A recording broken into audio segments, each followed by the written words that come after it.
వాక్యాన్ని మనం ధ్యానించుకుందాం. చిన్న ప్రార్థన చేసినటువంటి తర్వాత దేవుని వాక్యంలోనికి మనం వెళ్దాం. సర్వాధికారి శక్తిమంతుడైన మా ప్రభువా, నాయన నీ సన్నిధిలో నీ వాక్యమును చేతపట్టి నిలిచుటకు నాకు ఇచ్చిన ఈ ధన్యతను బట్టి, సమయాన్ని బట్టి మీకు వందనాలు ప్రభువా.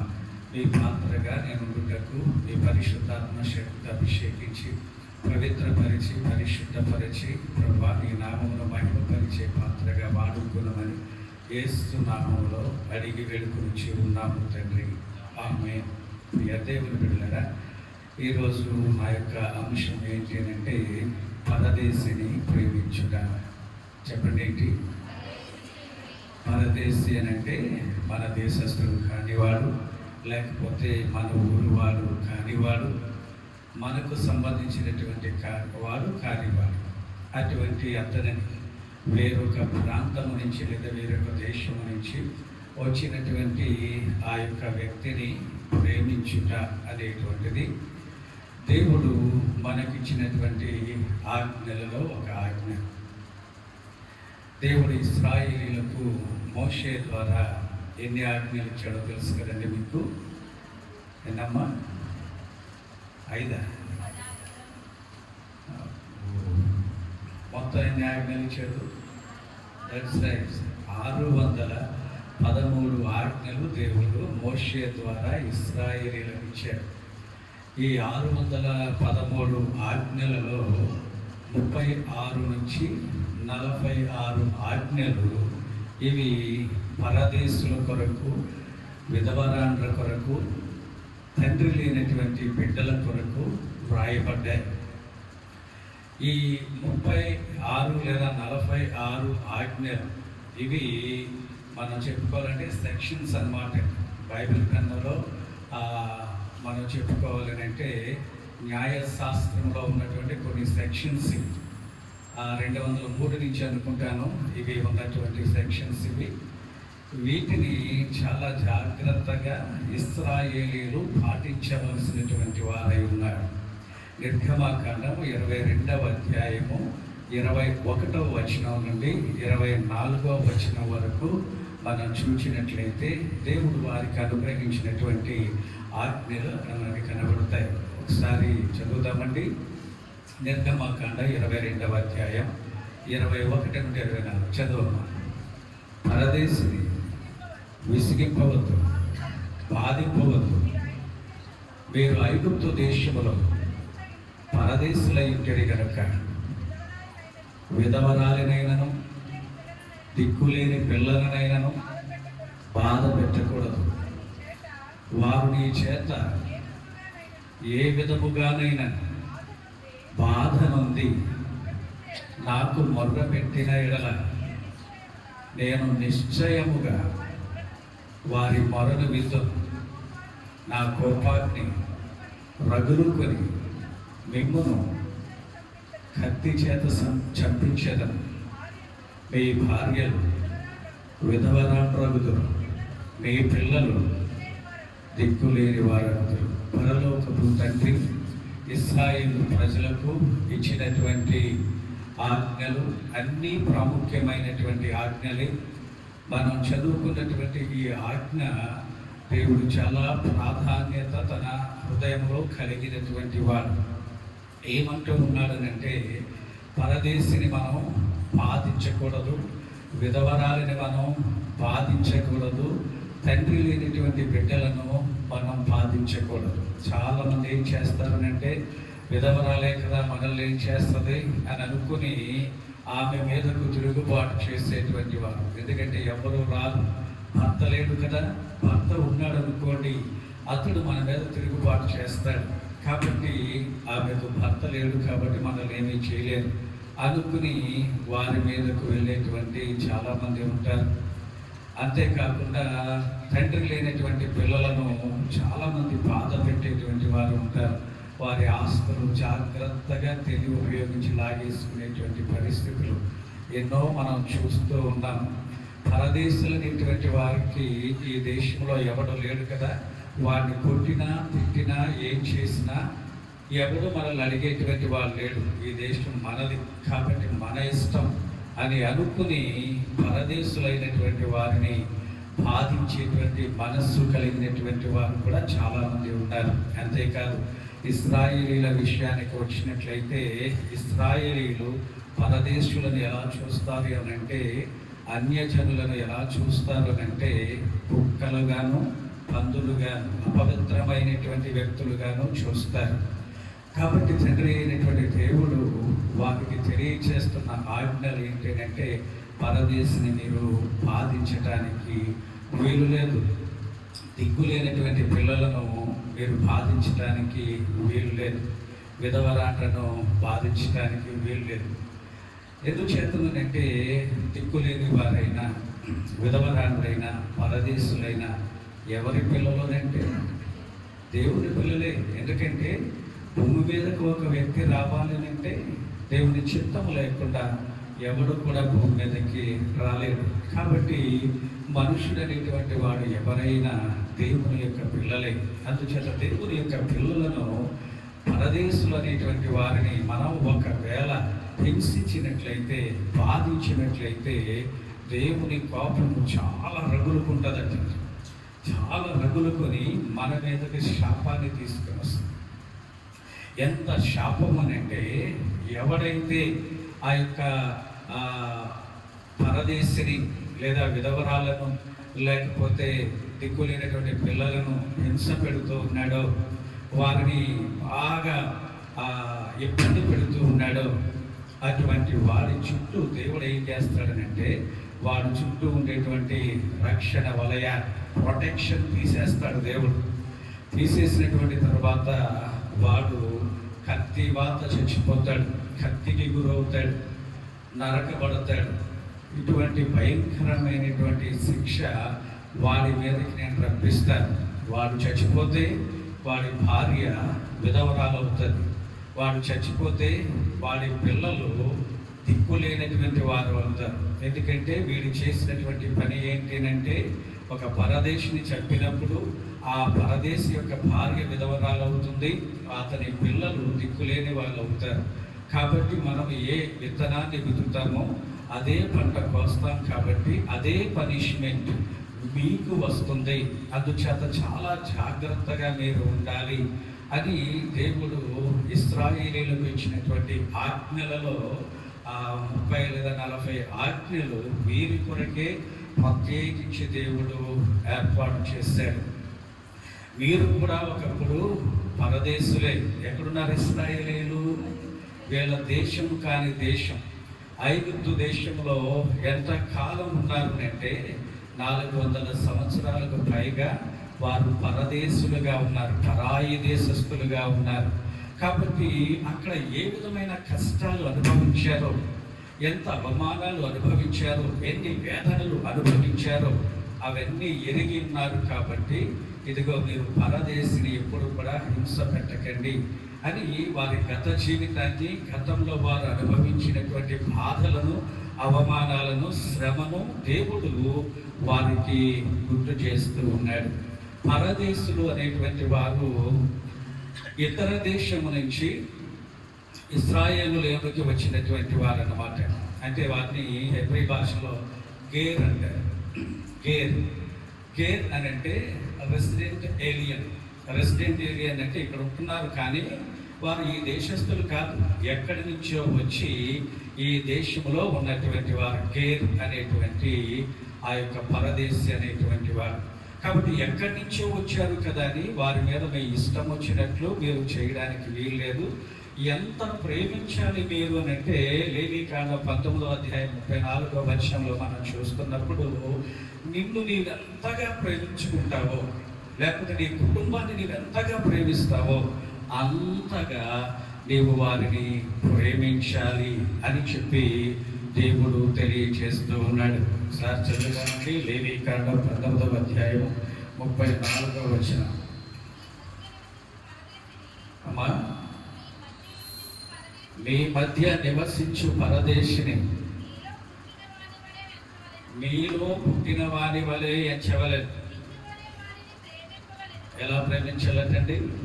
నిన్ను వలె వారిని నీవు ప్రేమించాలి. అంతేగాని పరదేశి కదా, ఎక్కడి నుంచో వచ్చాడు కదా, వాడిని ఇంకొక విధంగా చూద్దాం. మనవాళ్ళు, మన కులస్తులు, మన దేశస్తులు, మన వంశస్థులు, మన వాళ్ళు అనేటువంటి ఈ బౌండరీస్ మీరు పెట్టుకోకుండా పొరుగు వాడిని మీ వాడిగానే చూడాలి అని ప్రభు అయినటువంటి యేసు క్రీస్తు తెలియజేస్తూ ఉన్నాడు. ప్రియ దేవుని బిడ్డలారా, దేవుని ప్రేమలో ఏమైనా తేడా ఉంటుందంటారా? దేవుని ప్రేమలో తేడా ఉంటుందా? దేవుని ప్రేమలో ఎటువంటి తేడా కూడా ఉండదు. మనం దేవుని బిడ్డలుగా మార్చబడినప్పుడు మనం దేవుని యొక్క ప్రేమను కలిగి ఉండవలసినటువంటి వారు. అందుచేత ఈ లోకంలో ఉండే ప్రతి మనుషులు దేవుని యొక్క బిడ్డే కాబట్టి దేవుడు వారిని ఎలా ప్రేమిస్తాడో, మనల్ని ఎలా ప్రేమిస్తాడో అలాగే వారిని ప్రేమించాడు. దేవుడు ఒక మాట గుర్తు చేస్తూ ఉన్నాడు. ఏంటంటే, మీరును ఇంతకుముందు పరదేశులే, ఐగుప్తు దేశంలో మీరు పరదేశులుగా ఉన్నారు. అటువంటి పరాయి దేశంలో నేను మీకు కావలసిన అన్నిటినీ కూడా నేను సమకూర్చాను. ఈ పరదేశులైనటువంటి మీరు నాకు మొర్ర పెట్టినప్పుడు, మిమ్మల్ని కష్టాలు పెడుతూ ఉన్నప్పుడు నాకు మొర్ర పెట్టినప్పుడు నేను ఏం చేశానో తెలుసా? పరలోకములో నుంచి దిగి వచ్చి మీ పక్షముగా నేను యుద్ధం చేశాను. ఎవరితో యుద్ధం చేశాడు? ఫరో అనేటువంటి రాజుతో యుద్ధం చేశాడు. దేశాలలో ఏ దేశము కూడా ఐగుప్తు రాజుతో యుద్ధం చేయలేదు. వారుకున్న రథాలు, వారుకున్నటువంటి ఆయుధాలు, వారికి ఉండేటువంటి సైన్యము, బలమైనటువంటి సైన్యాన్ని కలిగినటువంటి వారు అందరూ భయపడతారు ఆ దినాలలో. అటువంటి వారి కొరకు, అటువంటి వారిని జయించడానికి దేవుడే స్వయంగా ఆకాశము నుంచి దిగి వచ్చాడు. పగలు మేఘస్తంభముగాను, రాత్రి అగ్ని స్తంభముగాను ఉండి వారి చుట్టూ కావలి కాసి వారిని తీసుకుని వెళ్ళాడు. ఎందుచేతో తెలుసండి? వారు పరదేశులుగా ఉన్నప్పుడు దేవునికి మొర్ర పెట్టారు కాబట్టి, పరాయి దేశంలో పరదేశులుగా ఉన్నప్పుడు వారి బాధ, వారి కష్టమును నేను చూచి తిని, అందుచేత మిమ్మల్ని కష్టపెట్టినటువంటి వారిని నేను విడిచిపెట్టలేదు. ఏం చేశారో తెలుసా? ఎర్ర సముద్రంలో వారిని కలిపేశాను. వారి యొక్క పెద్ద కుమారుడు ఏమైపోయాడు అంటే చనిపోయాడు. వారి దేశం నాశనం అయిపోయింది. కాబట్టి జాగ్రత్త ఇశ్రాయేలీయులారా, మీలో పరదేశులు ఉన్నారని వారిని చులకనగా చూస్తే ఎట్టి పరిస్థితుల్లో నేను విడిచిపెట్టేటువంటి దేవుడను కాదు. నేను చాలా రోషము కలిగినటువంటి దేవుడను. అందుచేత చాలా జాగ్రత్తగా పరదేశులను మీరు చూడవలసినటువంటి వారై ఉన్నారు అని దేవుడు తెలియజేస్తూ ఉన్నాడు. దేవుడు ఇచ్చినటువంటి ధర్మశాస్త్రంలో ఇది ఒక ప్రాముఖ్యమైనటువంటి భాగం. ఇది ఇశ్రాయేలీయులు మాత్రమే కాదండి, మనం కూడా చూడవలసినటువంటి వాళ్ళం. ఎందుకో తెలుసా? మనం ఎవరో ఈ రోజులనంటే మనం ఆత్మ సంబంధమైనటువంటి ఇశ్రాయేలీయులు. కాబట్టి మనం కూడా పరదేశులను, విధవరాండ్రను, దిక్కులేనటువంటి పిల్లలను జాగ్రత్తగా చూడవలసినటువంటి వాళ్ళమై ఉన్నాం. ఆ దిక్కులేనటువంటి పిల్లలను చూసేటువంటి క్రమంలో, విధవరాండ్రను చూసేటువంటి క్రమంలో ఏదైనా నీవు దేవునికి ఇష్టం లేనటువంటిది, వారికి బాధ కలిగించేటువంటిది చేసినట్లయితే, వారు ఒకవేళ బాధ కలిగి, అయ్యా ఇదిగో మేము ఇటువంటి శ్రమ అనుభవిస్తూ ఉన్నాం అని దేవునికి మొర్ర పెట్టినట్లయితే, దేవుడు తప్పనిసరిగా శాపమును వారి మీదకి తీసుకుని వస్తాడు. ఈ ధర్మశాస్త్రమును ప్రతి ఒక్కరూ పాటించవలసినటువంటి వారమై ఉన్నాం. హెబ్రీయులకు రాసినటువంటి పత్రిక 11వ అధ్యాయం 13వ వచనంలో మనం చూసినట్లయితే, ఈ యొక్క పరదేశులు అనేటువంటి వారు ఎవరు అనంటే, ఎవరో కాదండి పరదేశులు. ఎవరనంటే మనమే పరదేశులం. హెబ్రీయులకు రాసిన పత్రిక 11వ అధ్యాయం 13వ వచనం, వీరందరూ ఆ వాగ్దాన ఫలము అనుభవింపకపోయినను దూరము నుండి చూచి వందనము చేసి, తాము భూమి మీద పరదేశులమును యాత్రికులమై ఉన్నామని ఒప్పుకొని విశ్వాసము గలవారై భక్తి నొందిరి. ఎవరు వీళ్ళందరూ? అబ్రాహాము కానివ్వండి, ఇస్సాకు కానివ్వండి, నోవాహు కానివ్వండి, ఇటువంటి భక్తులందరూ కూడా దూరము నుంచి ఆ యొక్క దేశాన్ని చూస్తూ మనం పరదేశులము, యాత్రికులమై ఉన్నాము ఈ లోకములో అని చెప్పి చూచి విశ్వాసము కలిగి మన యొక్క దేశానికి తప్పనిసరిగా మనం ఒకానొక దినాన వెళతాం అనేటువంటి నమ్మకంతో వారు మృతి పొందారు అని తెలియచేయబడుతుంది. ఈ దేశంలో మనం ఎవరము అనే విషయాన్ని జాగ్రత్తగా ఆలోచన చేస్తే మనం ఎవరు అండి? పరదేశులము, యాత్రికులమే. యాత్ర చేస్తాం, కొంతమంది ట్రిప్ వెళ్తారు. ఎన్ని రోజులు? 10 రోజులు వెళ్తారు, 20 రోజులు వెళ్తారు, నెల వెళ్తారు. ఆ తర్వాత ఏం చేస్తారంటే వాళ్ళ సొంత ఇంటికి వారు తిరిగి వెళ్ళిపోతారు. అలాగే మనం కూడా ఈ భూమి మీదకి యాత్రికులను, పరదేశులుగాను మనం వచ్చాం.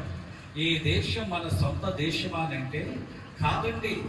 కాబట్టి ఇశ్రాయేలీయులకు దేవుడు ఒక నిబంధన పెట్టాడు. ఆ నిబంధన ఏంటి అంటే, పరదేశుల కొరకు మీరు 1 సంవత్సరం మీ యొక్క పంటను వదిలివేయాలి. 6 సంవత్సరాలు మీరు పంటను పండించుకుని తినాలి. 7వ సంవత్సరం ఏం చేయాలి అంటే దాన్ని పరదేశులకు వదిలేసేయాలి.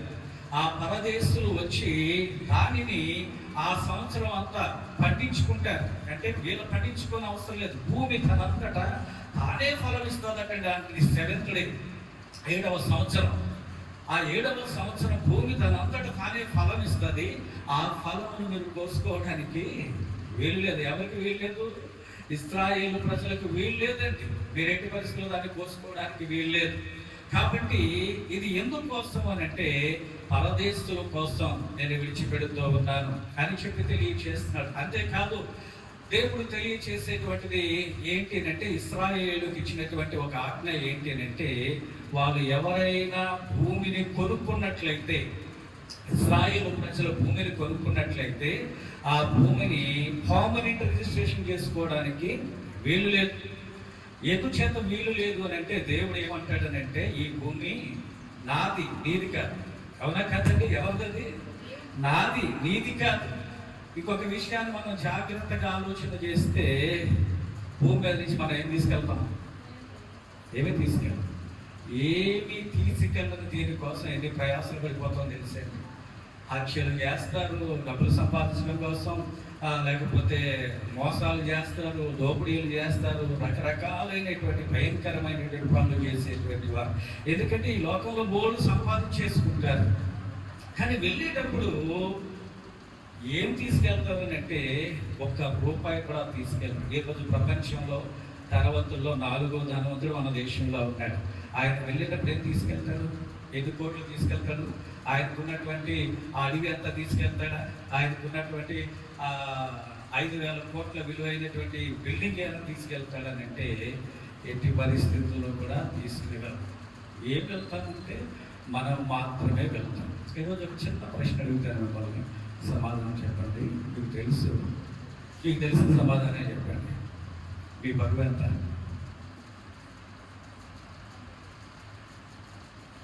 అదే ప్రశ్న అడుగుతున్నారు. బరువు ఎంత అమ్మా? 50 ఇంకా 45 ఇంకా నేను అంటుంటాను 90 దాటి ఉన్నాను కదండి.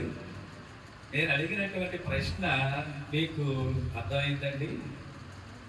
మీరు చెప్పినటువంటి బరువు ఏంటో తెలుసా? మీ శరీరం బరువు చెప్పారు. అవునా? నేను అడిగింది ఏ బరువు తెలుసా? మీ బరువు అడిగారు. మీ శరీరం బరువు అడగలేదు. ఒక్కొక్కరికి ఒక్కొక్క డిఫరెంట్ బరువు ఉంటుంది కదండి. నాకు ఎక్కువ ఉండొచ్చు, ఇంకొకరికి తక్కువ ఉండొచ్చు, మీ పిల్లలకి తక్కువ ఉండొచ్చు, మీకు ఎక్కువ ఉండొచ్చు. ఇలాగున మీ శరీరం యొక్క బరువు డిఫరెంట్గా ఉంటుంది. కానీ మీ బరువు మాత్రం అందరిది ఒకటే. దేవునికి స్తోత్రాలు తెలుసుదామా? బరువు ఎంతో తెలుసా? మీ బరువు చెప్పనా? నేను ఎంతో? మీ బరువు, నా బరువు, ఎవరి బరువు అయినా సరే జస్ట్ 25 గ్రామ్స్. ఇప్పుడు చెప్పండి, మీ బరువు ఎంత? మీ పిల్లల బరువు ఎంత? మీ తాతల బరువు ఎంత? ఎవరి బరువు అయినా సరే ఎంత అంటే జస్ట్ 25 గ్రామ్స్ అంతే. ఏంటి ఆ బరువు అంటే? మన శరీరం యొక్క బరువు కాదండి, మన రియల్ వెయిట్ అన్నమాట. మన నిజమైనటువంటి బరువు జస్ట్ 25 గ్రామ్స్. స్వీడన్ శాస్త్రవేత్తలు దీన్ని 17వ శతాబ్దంలో అనుకుంటాను, వాళ్ళు మనిషి యొక్క బరువు, మనిషి శరీరం యొక్క బరువు, ఆ డిఫరెన్స్ ఎంతని వాళ్ళు ప్రయోగాలు చేసి వెయిట్ అంతా కూడా జాగ్రత్తగా చూసినటువంటి తర్వాత జస్ట్ మనిషి చనిపోకముందు ఉన్న వెయిట్ కంటే చనిపోయిన తర్వాత చూస్తే జస్ట్ 25 గ్రామ్సే తగ్గిందంటే. అప్పుడు వాళ్ళు ఏం చెప్పారనంటే నిజమైన బరువు, మనిషి యొక్క నిజమైన బరువు 25 గ్రామ్స్ అని చెప్పారు. దాన్ని అమెరికన్స్ వ్యతిరేకించారు. ఎందుకు 25 గ్రామ్స్, అంత కాదు ఇంకా ఎక్కువ ఉంటారు అని అన్నారు. అని అనుకుని ఆ అమెరికాలో ఉన్నటువంటి సైంటిస్టులు అందరూ కూడా కొన్ని వేల మంది ఆ స్వీడిష్ సైంటిస్ట్కి వ్యతిరేకంగా వాళ్ళు ప్రయోగాలు చేశారు. ఎంత ప్రయోగాలు చేసి ఎన్ని వేల మంది వెయిట్ చూసినా ఎంత వచ్చిందో తెలుసా? జస్ట్ 25 గ్రామ్స్ అంతే, అంతకుమించి ఎక్కువ లేదన్నమాట. నీ బరువు ఎంత అంటే 25 గ్రామ్స్. నువ్వు కేజీ గోల్డ్ పెట్టుకున్నా దాన్ని తీసుకెళ్ళావు. నువ్వు వెళ్ళేటువంటిది ఎంతనంటే జస్ట్ 25 గ్రామ్స్. నువ్వెవరంటే నీ బరువు ఎంతంటే 25 గ్రామ్స్. అంటే నీ లోపల ఉన్నటువంటి నిజమైన యూ ఈజ్ జస్ట్ 25 గ్రామ్స్. ఇక విషయాన్ని కూడా మనం ఆలోచన చేస్తే ఇంత బరువు ఉన్నటువంటి ఈ శరీరం మనకి శాశ్వతమానంటే శాశ్వతం కాదండి. ఎంత బరువున ఈ శరీరాన్ని మనం తీసుకుని వెళ్తామనంటే మన శరీరాన్ని కూడా మనం తీసుకురాలి. మన ఆస్తిని తీసుకెళ్ళలేం, మన వస్తువులు తీసుకెళ్ళలేం, మనకున్నటువంటి దేన్ని తీసుకుని వెళ్ళలేం, కనీసం మన శరీరాన్ని కూడా తీసుకుని వెళ్ళాం. మనము మాత్రమే వెళ్తాము. Just 25 grams. నీవు, నేను, ఎవరైనా, పిల్లోడైనా పెద్దోడైనా ఎవరైనా సరే నీ real weight is just 25 grams. దీనికోసం ఈ 25 గ్రామ్స్ ఉన్నటువంటి నీకోసం ఎన్ని ప్రయత్నాలు చేస్తావు అని అంటే, భూమి మీద ఉండిపోవాలని ప్రయత్నాలు చేస్తావు. ఉంటావా అని అంటే ఆ 25 గ్రామ్స్ కూడా నీ శరీరం 100 కేజీలను ఆపలేదు. అది వెళ్ళిపోతుంది. అంటే దేవుడు పిలవగానే వెళ్ళిపోతుంది. కాబట్టి దేవుడు ఏం తెలియచేస్తున్నాడు అంటే అందరూ సమానమే. దేవుని యొక్క దృష్టి అందరూ సమానమే. దేవునికి స్తోత్రాలు చెల్లిస్తాము. భూమి మీద ఉన్నటువంటి మనం రకరకాల ఫీలింగ్స్ పెట్టుకుంటాం. కాస్ట్ ఫీలింగ్స్ పెట్టుకుంటాం, కలర్ ఫీలింగ్స్ పెట్టుకుంటాం, లేకపోతే జియోగ్రాఫికల్ ఫీలింగ్స్ ఇవన్నీ పెట్టుకుంటాం. ఇవేమీ అవసరం లేదు. దేవుడు నీకు కూడా అవసరం లేదు. కాబట్టి ప్రియ దేవుని బిడ్డలారా, దేవుడు నిన్ను ఎలాగ చూసుకుంటున్నావో పరదేశిని కూడా నీవు అలాగనే చూడాలి అని చెప్పి దేవుడు తెలియజేస్తున్నాడు. బైబిల్ గ్రంథంలో అనేక మంది ఉన్నారు, కానీ అందరూ అలాగనే చూస్తారనంటే ఒక వ్యక్తి మాత్రం జాగ్రత్తగా చూశాడు. టైం అయిపోతుంది కాబట్టి నేను త్వరగా ఆ విషయాన్ని తెలియజేస్తాను. ఎవరు అనంటే ఆ యొక్క వ్యక్తి మీకు తెలుసు. ఆయన రూతు గ్రంథంలో ఉన్నటువంటి ఒక వ్యక్తి. ఎవరైనా దట్స్ రైట్. ఎవరనంటే బోయజు అనేటువంటి యొక్క వ్యక్తి ధర్మశాస్త్రాన్ని జాగ్రత్తగా పాటించినటువంటి వాడు. బోయజు అనేటువంటి యొక్క వ్యక్తి దేవుని యొక్క భయమును కలిగినటువంటి వాడు. రూతు అనేటువంటి ఆమె వారి పొలంలో ఏరుకోవడానికి వచ్చినప్పుడు ఏం చేస్తాడో తెలుసండి? దేవుడు ఇశ్రాయేలీలకు ఒక రూల్ పెట్టాడు. మీరు పంట కోసి దాన్ని తీసుకుని వెళ్తూ ఉన్నప్పుడు కొన్ని పనులను వదిలేశారు. అంటే వీళ్ళు మర్చిపోయి వదిలేశారు అనుకోండి, ఆ పనులు మరలా ఏరుకోవడానికి వీలు లేదు. ఎవరు ఏరుకోవాలి? దానికి పేదలు మాత్రమే వచ్చి దానిని ఏరుకోవాలి. బోయజు చేసినటువంటి పని ఏంటి అంటే, రూతు అనేటువంటి పరదేశి వచ్చి ఆ పొలములో ఏరుకుంటూ ఉన్నప్పుడు ఆ పరదేశిని చూచిన వెంటనే బోయజుకు దేవుని యొక్క ధర్మశాస్త్రం గుర్తొచ్చింది. ఓ, దేవుడు ధర్మశాస్త్రాన్ని ఇలాగ పాటించమని చెప్పాడు కదా, కాబట్టి ఒక పని చేద్దాం. ఇదిగో ఆ వెనకాల ఒక పరదేశి వచ్చి పరిగె ఏరుకుంటూ ఉంది, కాబట్టి మీరు చేయవలసినటువంటిది ఏంటి అంటే అక్కడక్కడ కొంచెం విడిచిపెట్టి వెళ్ళండి అని చెప్పి తెలియజేశారు. అప్పుడు వారు కోసుకుంటున్నటువంటి పంటలో కొంచెం విడిచిపెట్టి వెళ్ళిపోయారు. అలాగనే వెళ్ళిపోయినప్పుడు రూతు ఆ యొక్క పంటను ఆమె తీసుకుని వెళ్ళింది.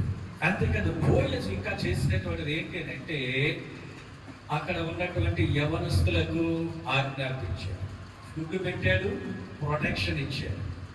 మనం ఫుడ్ కోసం ఎదురు చూస్తాం, మన ప్రొటెక్షన్ కోసం ఎదురు చూస్తాం. అలా కదండి, నిండు వలే అది కాదు, నిండు వలే ఈ పరదేశిని ప్రయోగించాలి. కాబట్టి బోయజు ఆ యొక్క పొలంలో ఆ పరిగె ఏరుకోవడానికి మంచి అవకాశాన్ని ఇచ్చాడు. అంతేకాకుండా ఏమన్నాడు అంటే, యవనస్తులారా మీరెవరు కూడా పుట్టడానికి వీలు లేదు. ప్రాచీన దినాలలో ఒక స్త్రీ పొలంలో ఒంటరిగా ఉంది అని అంటే ప్రమాదంలో ఉందని అర్థం. దాన్ని ఎరిగినటువంటి వాడు కాబట్టి బోయజు ఆయన ఏం చేస్తాడు అని అంటే వారందరికీ వార్నింగ్ ఇచ్చాడు. యవనస్తులారా వీరామను పుట్టడానికి వీలు లేదు. మీరు పుడితే ఏమవుతారు? శాపగ్రస్తులు అయిపోతారు. కారణం ఏంటో తెలుసా? దేవుడు విధవరాలి పక్షాన ఉంటాడు, దేవుడు పరదేశి పక్షాన ఉంటాడు, పరదేశిని ప్రేమిస్తాడు ఆయన. అందుచేత మీరు ఒకవేళ ఆమెను ముట్టుకున్నట్లయితే శాపగ్రస్తులు అవుతారు అని చెప్పి ఆమెకు ప్రొటెక్షన్ ఇచ్చాడు. 2:16 అనుకుంటానమ్మా, ప్రొటెక్షన్ ఇచ్చాడు ఆయన. అంతేకాకుండా ఇంకా ఏం తెలియజేశాడంటే ఆమెను పిలిచి, ఇదిగో నీకు దాహం వేస్తే నా దగ్గర నా కొరకు మా వాళ్ళు ప్రత్యేకించి కట్టినటువంటి నీళ్లు ఉన్నాయి, ఆ నీళ్లు తాగు నీవు వచ్చి. అంతేగాని ఆ యవనస్తులు తాగేటువంటి నీళ్ళ దగ్గరికి వెళ్తే ఒకవేళ నిన్నేమైనా వాళ్ళు చేస్తారేమో, లేకపోతే వాళ్ళతో కలిసి నీవు అక్కడ కూర్చుంటే ఒకవేళ నిన్నేమైనా చేస్తారేమో. అందుచేత నా కొరకు ప్రత్యేకించబడినటువంటి నీళ్లు తీసుకొచ్చి పలానా చోట పెట్టారు, నీకు దాహం వేసినప్పుడు అక్కడికి వచ్చి వాటిని తాగు అని చెప్పి ఆమెకు కావలసిన వాటిని అన్నింటినీ కూడా అనుగ్రహించాడు. ఇశ్రాయేలీలో అనేక మంది ఉన్నప్పటికీ కూడా వారందరూ ఈ విధమైనటువంటి ఆ పరదేశీయుల ప్రేమను చూపించలేదు. కానీ బోయజు ఎందుకు అంత ప్రేమను చూపించగలిగాడు అంటే ధర్మశాస్త్రం 2 భాగాలని మనం చెప్పుకున్నాం చాలాసార్లు. ఏంటంటే letter of the law, spirit of the law. Letter of the law ఏంటి అని అంటే దీంట్లో ఏముందో దాన్ని నేను చేశానా లేదా అనేటువంటిది. కానీ స్పిరిట్ ఆఫ్ ది లా అనేటువంటిది ఏంటి అంటే దేవుడు ఎందుకు ఇచ్చాడో దీన్ని జాగ్రత్తగా అర్థం చేసుకుని చేసేటువంటిది. కాబట్టి బోయజు ఆ ధర్మశాస్త్రాన్ని చాలా జాగ్రత్తగా అండర్స్టాండ్ చేసుకున్నటువంటి వాడు. ఒకవేళ నేను దేవుని చిత్తాన్ని పాటించాలి అంటే ఉన్నతున్నట్టు చేసేస్తే దానివల్ల ప్రయోజనం ఏంటి? కాబట్టి ఈ ధర్మశాస్త్రాన్ని నా హృదయపూర్వకంగా నేను పాటించాలి అని చెప్పి తన పొలంలో పరిగె ఏరుకుంటున్నటువంటి ఆమెకు ఈ ఎక్స్ట్రా పరిగెను వదిలేసేయమని ఆమెకు ఎంత కావాలో అంత తీసుకునేలాగా చేశాడు. పరదేశీ పట్ల అంత ప్రేమ కలిగినటువంటి వాడు. దేవునికి స్తోత్రాలు చెల్లించుదామా? మనం హెబ్రీయులకు రాసినటువంటి పత్రిక 11వ అధ్యాయం 2వ వచనంలో ఒక మాటను ఒకసారి మనం చదువుకుందాం.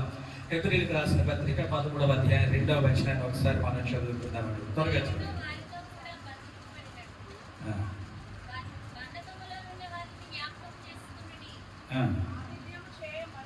ఆతిథ్యము చేయ మరువకడివి, దాని వలన కొందరు ఎరుకకయే దేవదూతలకు ఆతిథ్యము చేశారు. దేవునికి స్తోత్రాలు చెల్లించుదామా? ఆతిథ్యము చేయుట మరిచిపోకండి. కొంతమంది ఇలాగున ఆతిథ్యము చేయుట ద్వారా తెలియకయే దేవదూతలకు ఆతిథ్యం ఇచ్చారు. ప్రియ దేవుని బిడ్డలారా, దీని గురించి ఒక చిన్న క్లారిటీ ఇస్తారు. మనకి తెలిసినటువంటి సందర్భాలు ఏంటి అంటే ఆదికాండం 18వ అధ్యాయంలో మనం చూస్తూ ఉన్నప్పుడు అబ్రహాము దగ్గరికి ఎవరు వచ్చారు? వచ్చినటువంటి వాళ్ళు దేవదూతలని ఆయనకు తెలియదు. ఎవరో గొప్ప వ్యక్తులు వచ్చారు, ఎండవేళ వచ్చారు, పాపం ఆకలి కొని వచ్చినటువంటి వారు ఉన్నారు. కాబట్టి నేనేం చేయాలంటే పరుగున వెళ్ళి వాళ్ళకి ఆతిథ్యం ఇవ్వాలి. ఎందుచేత అనుకున్నాడు? దేవుని యొక్క మనస్సు ఎరిగినటువంటి వాడు అబ్రహాము కాబట్టి, దేవుని యొక్క ఆత్మ సంబంధమైన ధర్మశాస్త్రాన్ని ఎరిగినటువంటి వాడు కాబట్టి అబ్రహాము ఎండవేళ వచ్చినటువంటి వారి దగ్గరికి వెళ్ళి, అయ్యా రండి, ఎండలో మాడిపోతున్నారు, నా ఇంట్లోనికి రండి అయ్యా అని వారిని పిలిచి ఆతిథ్యం ఇచ్చాడు. ఆతిథ్యం ఇస్తే ఏం జరిగింది?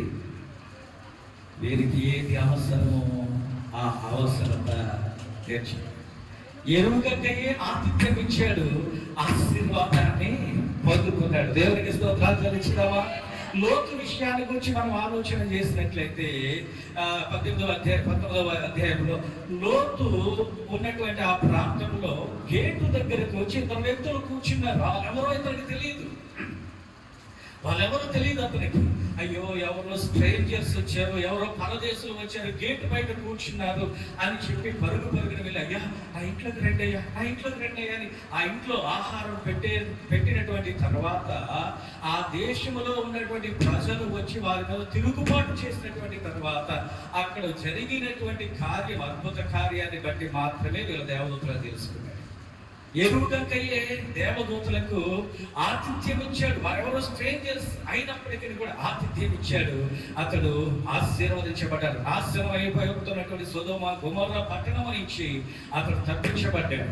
కాబట్టి ప్రియ దేవుని బిడ్డలారా, ఇంకా మనం ఆలోచన చేసినట్లయితే 32వ అధ్యాయంలో ఆదికాండంలో యాకోబు గురించి మనకు తెలుసు. టైం అయిపోయింది చూడకండి. యాకోబు గురించి మనకు తెలుసు. యాకోబు దగ్గరికి ఒక ఆయన వచ్చాడు. రాత్రంతా పెరుగులాడుతూ ఉన్నాడు. రాత్రంతా పెరుగులాడుతూ ఉంటే అతనితో పోరాడినటువంటి తర్వాత ఆయన ఏం చేస్తాడనంటే ఇతని పేరు మార్చేశాడు. ఇతని పేరు ఏమని పెట్టాడు? ఇశ్రాయేల్ అనేటువంటి పేరును పెట్టాడు. అంతేకాకుండా ఇతని స్థితిని మార్చేశాడు. ఎందుకు చేతనంటే ఈ ఎరుగకయ్యే దేవదూతల రూపంలో ఎందుకు వస్తారు అంటే దేవుడు తన దూతలను మన దగ్గరికి పంపిస్తాడు. దేవుడు తన దూతలను మన మధ్యకి పంపించేప్పుడు దూతలాగా వచ్చేసారనుకోండి, మన స్వార్థం బయటపడిపోతుంది కదండి. అందుచేత దేవుడు ఏం చేస్తాడని అంటే దేవదూతలను మనుష్య రూపంలో మన దగ్గరికి పంపిస్తాడు. దేవదూతలను మనుష్య రూపంలో మన దగ్గరికి పంపించినప్పుడు మన స్వభావం ఏంటో క్లియర్గా తెలిసిపోతూ ఉంటుంది అన్నమాట. అలాగనే ఈ యాకోబు దగ్గరికి దేవుడు తన దూతను పంపించాడు. దూతను పంపించి ఎందుకు ఫైటింగ్ చేయించాడు అనేటువంటి విషయాన్ని మనం జాగ్రత్తగా ఆలోచన చేస్తే, యాకోబు ఎంత బలం కలిగినటువంటి వాడైనప్పటికీ కూడా, ఎంత యుద్ధం చేయగలిగినటువంటి నేర్పరితనం అతనికి ఉన్నప్పటికీ కూడా ఇవన్నీ లోపల పెట్టుకున్నాడు కానీ బయటికి తిరిగిపోడు. ఎంతకాలం కొలువు చేశాడు అక్కడ? 7 సంవత్సరాలు కొలువు చేస్తూనే ఉన్నాడు. అతను మోసగించినప్పుడల్లా, అతని మామగారైన లాభాన్ని మోసగించినప్పుడల్లా మోసగించిపోతూనే ఉన్నాడు. అందుచేత ఇదిగో ఓ యాకోబు, నీవు ఇదే స్థితిలో ఉంటే దేవుని పనికి పనికిరావు. అందుచేత నీతో నేను ఫైటింగ్ చేయాలి, ఫైటింగ్ ఎలా చేయాలో నేను నేర్పిస్తాను అని చెప్పి ఆ రాత్రంతా అతనితో పెనుగులాడాడు. అప్పుడు అర్థమైంది పెనుగులాడినటువంటి తర్వాత ఇతడు దేవుని యొక్క దూతని. కాబట్టి ప్రియ దేవుని బిడ్డలారా, దేవుడు తన దూతలను మనుష్య రూపంలో ఎందుకు పంపిస్తాడనంటే మనకుండేటువంటి రకరకాలైనటువంటి అవసరతల కొరకు, మనం నడవలసినటువంటి విధానం కొరకు, మన బ్రతుకులు మార్చుట కొరకు దేవుడు పంపిస్తాడు. అబ్రహాము విషయంలో ఆశీర్వదించడం కోసం పంపించాడు. లోతు విషయంలో అతన్ని కాపాడుట కోసం పంపించాడు. యాకోబు విషయంలో మనం ఆలోచన చేస్తే అతను పోరాటాలు ఎలాగో చేయాలో, యుద్ధాలు ఎలా చేయాలో నేర్పించడం కొరకు చేశాడు. ఈ రోజు మనం చూసినట్లయితే యుద్ధాలు చేస్తున్నారో లేదండి? యాకోబు సంతతి ఎవరు? ఇశ్రాయేల్ యుద్ధాలు చేస్తున్నారా లేదా? ఎవరైనా వాళ్ళ మీద గెలవగలుగుతున్నారా? ఎందుచేతో తెలుసా? దేవదూత వచ్చి యుద్ధం నేర్పించాడు. ఎవరికి? యాకోబుకు, ఇశ్రాయేలుకు దేవదూత వచ్చి యుద్ధం నేర్పించాడు. కాబట్టి మనుషులు ఎవరు కూడా వాళ్ళతో గెలవలేకపోతూ ఉన్నారు. కాబట్టి దేవుడు తన దూతలను మనం పరిచర్య చేయడం కొరకు పంపిస్తాడు. దూతలుగా మన మధ్యలోకి పంపించాడు. ఎందుకంటే దూతలుగా వస్తే వాటి మహిమను చూసి మనం చచ్చిన వారి పడిపోతాం. అందుచేత దేవుడు దూతలను మనుషుల వలె మన మధ్యలోనికి పంపిస్తాడు. గిద్యోను దగ్గరికి వచ్చాడు ఒక ఆయన. వచ్చి అతను అంటాడు, పరాక్రమం కలిగిన బలాఢ్యుడా. అతనికి తెలిసి నేను తిరుగుకోని అనేటువంటి విషయం.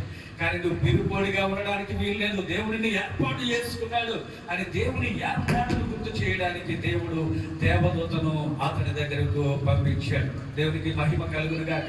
హల్లెలూయా. అలాగనే మానోహం దగ్గరికి ఎంతో వేదన పడుతున్నాడు. అయ్యో నాకు పిల్లలు లేదే అని వేదన పడుతున్నటువంటి సమయంలో నీ వేదనను సంతోషంగా మార్చేటువంటి దేవుడిని తెలియచేయడానికి మానోహ దగ్గరికి దేవదూతను పంపించాడు. దేవుడు తన యొక్క దూతలను రకరకాల రూపములలో మనకు మధ్యలోనికి పంపిస్తాడు. అందుచేత పరదేశులను మీరు బాధించవద్దు. ఆ పరదేశంలో ఎవరు దేవదూత నీకు తెలియదు కదా, ఎవరు దేవుని ద్వారా పంపించబడ్డారో నీకు తెలియదు. అందుచేత వారిని నీవు బాధించవద్దు అని దేవుడు తెలియజేస్తూ ఉన్నాడు. మత్తయి సువార్త 25వ అధ్యాయం 43వ వచనంలో మనం చూసినట్లయితే ప్రభు అయిన యేసుక్రీస్తు ఏమంటారో తెలుసా? నేను పరదేశినయ్యండి. దేవునికి స్తోత్రాలు చెల్లించుదామా? హల్లెలూయా. నీ ఎవరండి? యేసుక్రీస్తు ఎవరండి అంటే నీవు పరదేశిని ఆదరిస్తే ఎవరిని ఆదరించినట్టు? ప్రభు అయిన యేసుక్రీస్తును ఆదరించినట్లు. వాళ్ళంటారు, అయ్యా నువ్వెప్పుడు పరదేశం అయ్యావయ్యా, నువ్వెప్పుడు దిగంబరవయ్యా, నీవెప్పుడు జైల్లో ఉన్నావయ్యా అంటే ఈ చిన్నవారిలో ఒకరికి చేస్తే నాకు చేసినట్లే, ఎందుకంటే వీళ్ళ దేవుడి గోత్రగా మీ మధ్యలోనికి పంపించబడ్డారు అని ప్రభు అయినటువంటి యేసు క్రీస్తు తెలియచేస్తూ ఉన్నాడు.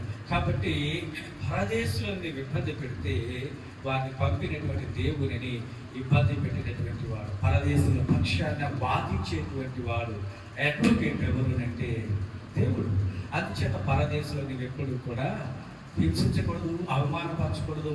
నిన్ను వలే అతను నీవు తప్పనిసరిగా చూసుకోవాలి. రేపు నుంచి ఏం చేస్తారు తెలుసు, మా పాస్టర్ గారు చెప్పారు, ఎవరు వచ్చినా ఇంట్లోకి వచ్చి భోజనం పెట్టమన్నారు, బట్టలు పెట్టమన్నారు, మా పాస్టర్ గారు పెట్టేశారు అనుకోండి, ఇల్లు అంతా గోల చేసి వెళ్ళిపోతాడు. అవునా కదండి?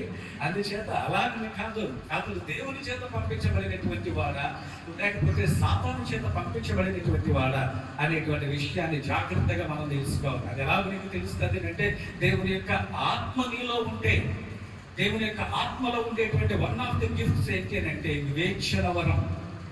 ఒక వ్యక్తి మాట్లాడుతూ ఉన్నప్పుడు, ఒక వ్యక్తి నీ దగ్గరికి వస్తూ ఉన్నప్పుడు అతడు సరి అయినటువంటి వ్యక్తి కాదా అనేటువంటిది తెలియజేసేటువంటిది దేవుని యొక్క వివేచన వరం. కాబట్టి నువ్వు ఎక్కువగా ప్రార్థన చేస్తూ ఉంటే వివేచించేటువంటి ఆ యొక్క స్వభావాన్ని నీవు కలిగి ఉంటావు. అంతేకాకుండా ఇక్కడ వచ్చినటువంటి వారి విషయంలో మనం చూస్తే లోతు దగ్గరికి వచ్చినటువంటి అతను ఎక్కడ కూర్చున్నాడు? ఆ దేవదూతలు దేవుని దగ్గర కూర్చున్నాడు. అంటే ఆ దేవుని చేత పంపించబడినటువంటి మంచి మనస్సు కలిగినటువంటి దూతలు ఎప్పుడు కూడా చొచ్చుకుని లోపలికి వచ్చేసేవి. ఆ వచ్చినటువంటి వ్యక్తి మర్యాద కలిగినటువంటి వ్యక్తిగా ఉంటాడు. నీ పర్మిషన్ లేకుండా నీ పరిధిలోకి ఎట్టి పరిస్థితుల్లోనూ కూడా రానేరాడు. అబ్రాహాము పిలిస్తేనే కానీ వాళ్ళు రాలేదండి. కాబట్టి ఎవరైనా నీ ఇంట్లోకి కావాలని చొచ్చుకుంటూ వచ్చేస్తుంటే వాడు దేవుని చేత పంపించి పట్టణానికి తీసుకెళ్ళి పేటేసి కూర్చోబెట్టి భోజనం పెట్టగలి వాడు దోచుకుంటూ లోపలికి వచ్చేస్తూ ఉన్నాడు అనుకోండి, వాడు ఏ స్పిరిట్తో వస్తున్నాడని అంటే దురాత్మతో వస్తూ ఉన్నటువంటి వాడు అనేటువంటి విషయాన్ని మనం గ్రహించాలి. ఇంకొకటి ఏంటి అంటే అబ్రహాము దగ్గరికి వచ్చినటువంటి దేవదూతలు అబ్రహామునైనా డిమాండ్ చేసే నాకు అది పెట్టి ఇది పెట్టని అని అడిగాయా? వాళ్ళు ఇస్తూ ఉన్నప్పుడు వాళ్ళు జాగ్రత్తగా తీసుకున్నారు. ఒక పరదేశి నీ దగ్గరికి వచ్చినటువంటి వాడు దేవుని చేత పంపబడినటువంటి వాడైతే వాడి యొక్క జీవితంలో నీకు కనిపించేటువంటిది ఏంటి అంటే తగ్గింపు స్వభావం, విధేయత స్వభావం కలిగి ఉంటావు. అంతేకాకుండా వాడు నీతో గొడవ పెట్టుకునేటువంటి వాడు కాదు, తర్వాత నీ ఇంట్లోకి చొచ్చుకొని వచ్చేటువంటి వాడు కాదు, నీ పర్మిషన్ లేకుండా నీలోనికి వచ్చేటువంటి వాడు కాదు. ప్రకటన 3:20 మనం చూస్తూ ఉన్నప్పుడు యేసుక్రీస్తు అంటాడు, ఇదిగో నేను తలుపు ఎంత నిలుచుకుంటే తట్టుచున్నాను. లోపలికి వెళ్ళాడైనా ఆ శక్తి లేదా? ఆయనకి ఉంది, ఆయనకి శక్తి ఉంది.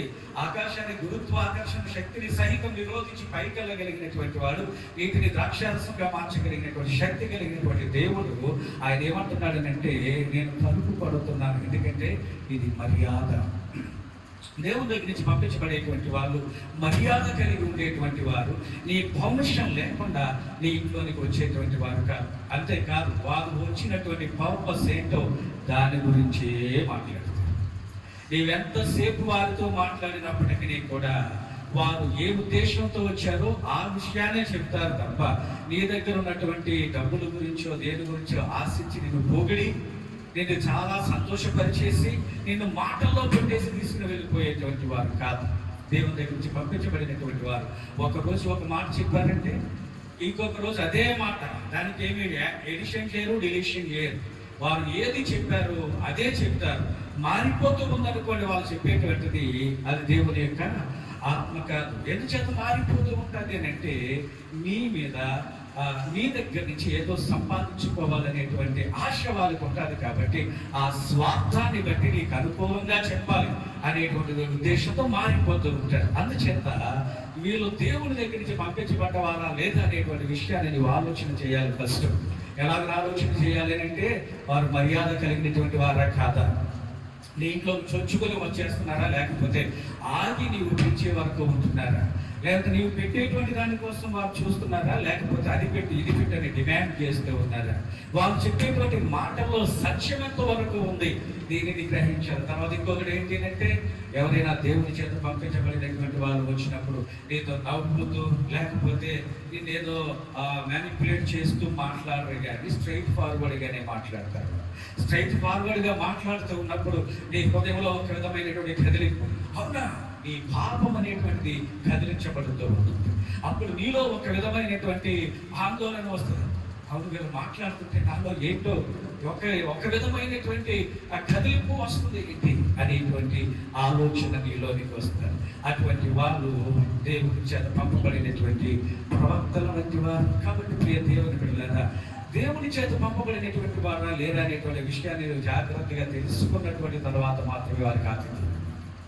అది తెలియకుండా నీవు ఆతిథ్యం ఇచ్చేవనుకోండి, నీకు ఆశీర్వాదానికి బదులు నీ జీవితం అంతా కూడా నాశనం అయిపోతుంది. కాబట్టి ప్రియ దేవుని బిడ్డలారా, దేవుడు తెలియజేసినట్లుగా మనం ఎవరిని కూడా ఆ పరదేశులు అనేటువంటి వారిని మనం అవమానపరచకూడదు, వారిని బాధించకూడదు, అని వారిని ఆదరించాలి. ఎంత ప్రేమ చూపించాలి అంటే, నిన్ను నీవెంతగా ప్రేమించుకుంటావో అంతగా నీవు వారిని ప్రేమించాలి. అలా చేయడం ద్వారా పరదేశి అయిన యేసు క్రీస్తును కూడా నీవు తప్పనిసరిగా ప్రేమించినటువంటి వారు అవుతాం. ఏమంటాడో తెలుసా? కుడి వైపున ఉన్నటువంటి వారిని చూసి యేసు క్రీస్తు, నేను పరదేశిని అయ్యుంటిని, మీరు నన్ను చూడవచ్చారు, నేను చెరసాలలో ఉంటేనే మీరు నన్ను చూడవచ్చారు, నేను దిగంబరుని అయ్యుంటిని, మీరు నాకు వస్త్రాలు ఇచ్చారు, నేను ఆకలి కొంటిని, మీరు నాకు ఆహారం పెట్టారు. ఎవరైనా పెట్టారా యేసుక్రీస్తు కంటే? ఎవరు పెట్టలేదు. కానీ దేవుని యొక్క దూతలు మనకుండేటువంటి పరిస్థితిని మార్చుట కొరకు, మనకుండేటువంటి అవసరాలు తీర్చుట కొరకు, మనల్ని ఆత్మీయ స్థితిలో సరిచేయుట కొరకు కొన్ని సందర్భాల్లో మాస్క్ వేసుకొని వస్తాయి. ఏ మాస్క్ అంటే మనుషుల రూపంలో మన మధ్యలోనికి వస్తాయి. అప్పుడు వచ్చినటువంటి వారు దేవుని చేత పంపించబడ్డారో లేదో అనేటువంటిది వివేచన మనము కలిగి, యేసుక్రీస్తు ఏమంటాడనంటే, పాముల వలె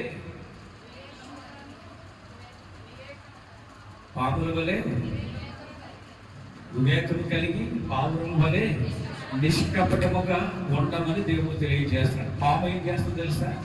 ఆ పనులు వెంటనే పసిగట్టేస్తుంది. ఒకడేం చేయబెట్టడానికి వెంటనే ఏం చేస్తుంది? దాని అర్థం ఏంటి? వీడు మంచోడో కాదో నాకు తెలియదు కాబట్టి నా జాగ్రత్తలో నేను ఉండాలి. దానికి అంత వివేకం, అపాయాన్ని త్వరగా కనిపెట్టగలిగినటువంటి వివేకము కలిగినటువంటిది పాపం. అందుచేత మనం ఆత్మీయస్థితిలో ఉన్నటువంటి మన దగ్గరికి చాలా సార్లు శత్రువులు కూడా వస్తారు. అందుచేత మనం చాలా జాగ్రత్తగా అపాయాన్ని జాగ్రత్తగా గమనిస్తూ చూడాలి. అందరినీ మన ఇంట్లోకి తీసుకొచ్చేసేయకూడదు. కానీ నేను చెప్పినటువంటి విషయాలు వివేచన కలిగి ఉండాలి అంటే ప్రార్థన ఎక్కువ చేయాలి. అది దేవుని మాట, మనుషుని మాట తెలుసుకోవాలంటే దేవుని యొక్క వాక్యాన్ని జాగ్రత్తగా చదవడం మాత్రమే కాదండి, జాగ్రత్తగా ధ్యానించాలి. వాడు ఒకవేళ నీ ఇంట్లోనికి చొచ్చుకుని వచ్చేస్తూ ఉంటే వాడు మాత్రం ఎట్టి పరిస్థితుల్లోనూ దేవుని బట్టి కాదు. ఎందుకంటే హృదయం అనే తలుపు దగ్గర ఉండి నేను కొడుతున్నాను అన్నాడు యేసు క్రీస్తు. అంతేకాదు, నీవు పెట్టినటువంటిది కాక ఇంకా ఎక్స్ట్రా ఆశిస్తూ ఉన్నట్టే వాడైతే వాడు దేవుని చేత పంపబడినటువంటి వాడు కాదు.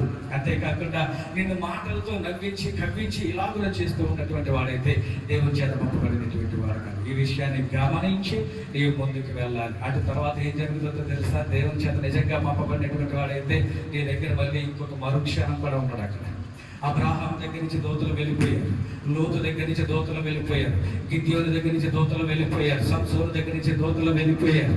కాబట్టి నీ దగ్గర ఆశించి నీ దగ్గరే తిష్ట వేసి కూర్చునేటువంటి వారు కాదు, దేవుని చేత పంపబడినటువంటి వారు.